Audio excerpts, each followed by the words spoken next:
भारतीय नुआ खेलाड़ी मानकर जबरदस्त रेकर्ड। आज भारत और बांग्लादेश मध्य होइछि द्वितीय टी20 मैच एवं एही दुई टी20 मैच रे देखाइछन्ति एही दुई नुआ खेलाड़ी निजर जलवा। भारतीय रन स्कोर को 221 रन पर्यंत नहीं जाइछन्ति एही खेलाड़ी माने। आसंतु जानिबा संपूर्ण खबर उपरे।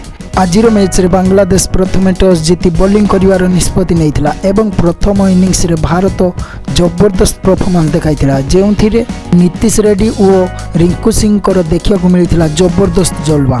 नीतीश रेड्डी केवल 34 बॉल रे 74 रन संग्रह करते, जो 4टी छक्का सांग को 7टी जबरदस्त चौका देखा मिलता।